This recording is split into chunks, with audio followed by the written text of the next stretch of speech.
About the court being responsible for racial disparity towards minority groups.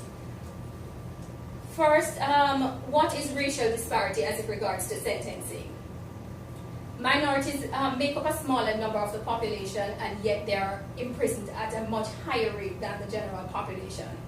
If we look at the 2015 census on the population, we notice that whites make up the majority, 77.1%, and minority groups make up the lesser of this number. Disproportionate sentencing. This is the unequal sentencing of minority groups, which includes Hispanic and blacks. And we should also look at the fact that minorities consist of 60% of the imprisonment rate. When we look at the 60% imprisonment rate when compared to the amount of whites in the population, we see that there is a huge gap.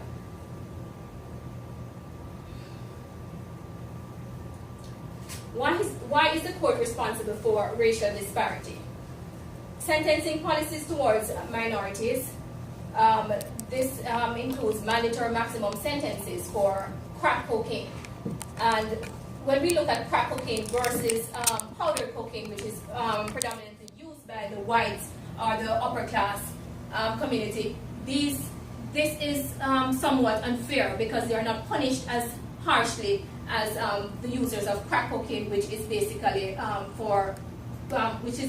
used by minorities.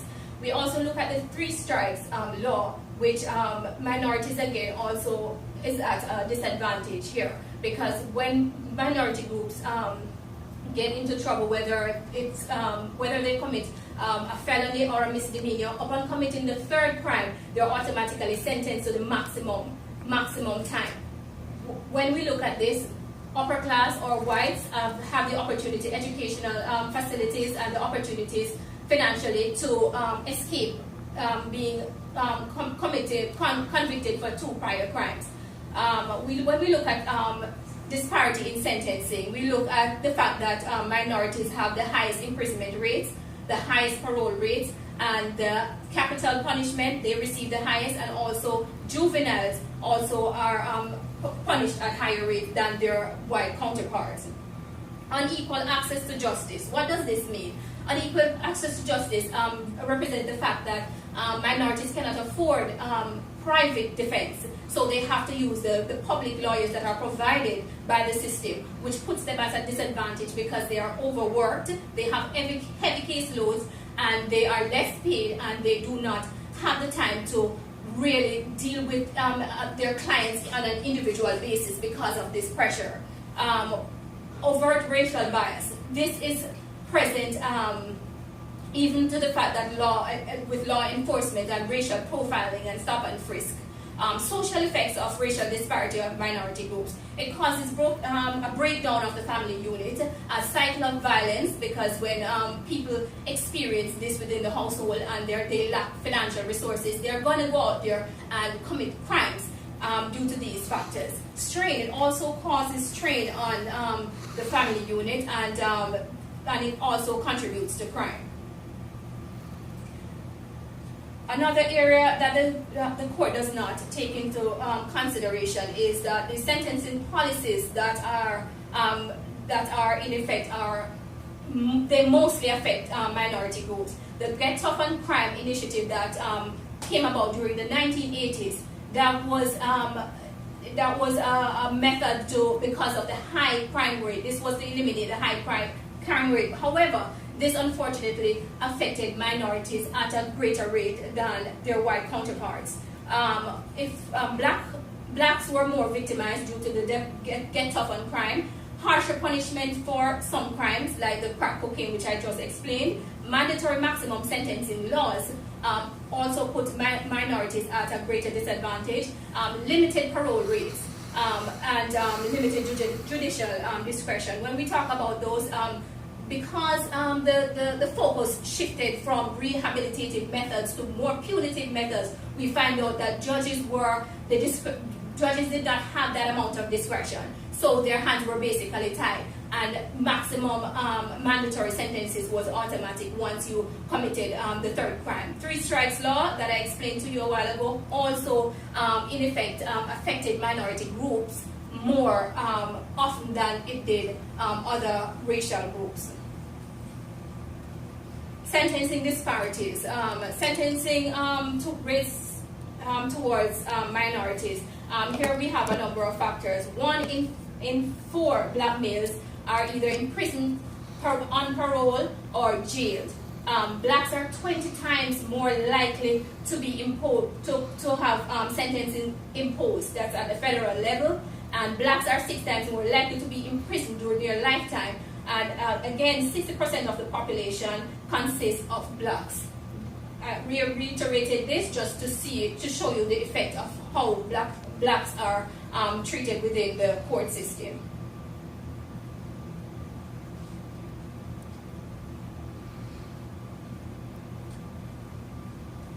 High sentencing rates do not only affect adults in the correctional facilities, it also affects juveniles, as minority youths are overrepresented in the court system. They are more likely to be arrested, more likely to be detained and committed, and they get harsher dispositions. It is even more for violent and drug offenses.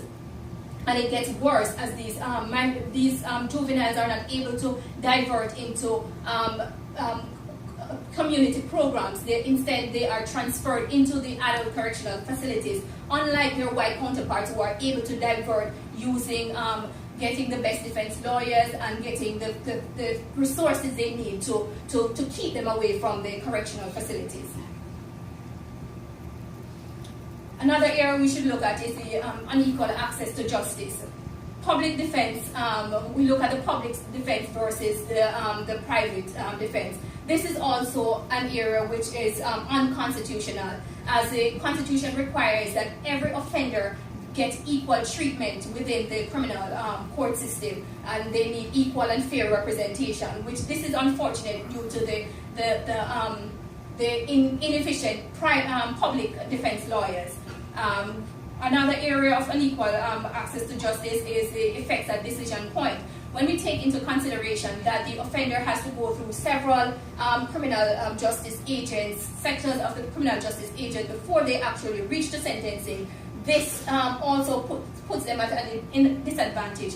Take for instance, an offender was racially profiled by law enforcement. Then when it comes to adjudication, the lawyers did not make the adequate decisions to get them the best result, and so it ends up being into the hands of the judge, who do not take into consideration these factors leading up before sentencing is handed down.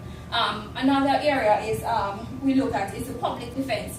75% of criminal cases are handled by public defense, which are basically minority using this service. So they are also at a disadvantage. And overall, the poorer classes are affected, and this is unconstitutional because this Constitution directly stated that equal and fair representation for everyone who enters the criminal justice system. Here we have a breakdown of the use of private and public defense, with a quarter of this being for private defense, and 75%, which is again used by minority groups. Here we have the breakdown by race, where Hispanic and African American minority groups making up more than the amount of Caucasians, also taking into consideration that Caucasians make up more of the population as opposed to minority groups. Overt racial bias. Racism contributes to racial disparity, and one of the questions is, how are minorities safeguarded from unethical practices? Due to the fact that it exists with law enforcement, it exists with legal representation, and it exists within even the judges' decisions. Racial bias. This also influences sentencing outcome. As I said before, racial profiling and stop and frisk, this is a common thing that affects minority groups. One federal judge stated that racial bias was present in cases that came before her, and she remained anonymous because she didn't want to state who she was. A Georgia case study noted that 2 out of 3 black males were twice as likely to be jailed than their white counterparts for the exact crime. Now, this is a problem. That this is indicating that punishment is towards an ethnicity rather than the crime itself. Black males are sentenced 20 times more for aggravated assault, and the court system is more punitive towards status and not crime. Right here, minorities are obviously at a disadvantage as they are overrepresented in almost every aspect of the court system, which is also unconstitutional, and it needs to be addressed. Social effects. The social effects of sentencing disparity. When you lock up all these minorities, it has a consequence to society. Not only to the individuals, but also to society. The breakdown of the family structure. The strain theory, which is basically saying that it pressures individuals to be accepted socially, and so they resort to illegitimate means of acquiring wealth or money, and this is referring to crime. Increased poverty in already depraved minority neighborhoods. When these criminals are locked up and they come back out to society without proper rehabilitation, it also causes recidivism, because they will lapse and they will go back right to prison, because society will not accept them because of the stigma and the labeling theory and everything that is associated. The system does not make adequate preparation for minorities to reintegrate into society. Overall economic burden to society. It costs taxpayers money to house offenders, and even when they come back out and start committing the crimes, it's going to be costly to citizens. It will cost their lives, cost them just about everything if they are not taken care of. So in essence, the court's responsibility is to protect law-abiding citizens, and this is not, if they are not able to sentence, have good rehabilitative programs, this is giving citizens an injustice, basically. Okay, when we can also look at disenfranchised rates, civic participation, and the labor market. These are all areas in where minorities lack support, and they don't have a voice. Not having a voice is a disadvantage to the groups. When other groups are making decisions to uplift their groups' ethnicity, minorities are at a disadvantage because they don't have a say.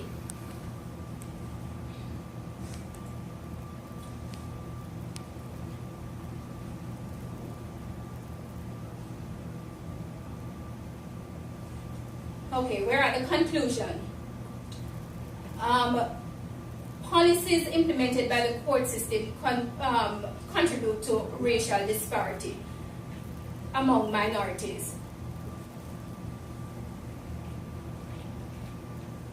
Unequal access to justice due to poverty, lower social economic class also contributes to sentencing disparity. The fact of the matter is, people without money are always at a disadvantage, and the courts do not take into consideration that these are factors that are affecting minority groups and make adjustments to sentencing policies. These are not taken into consideration.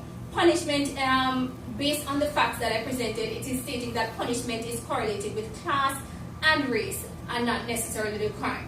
Because there's no study that can indicate that minority groups are more violent, are more criminals than the rest of the other races, and yet they're being punished at a higher rate.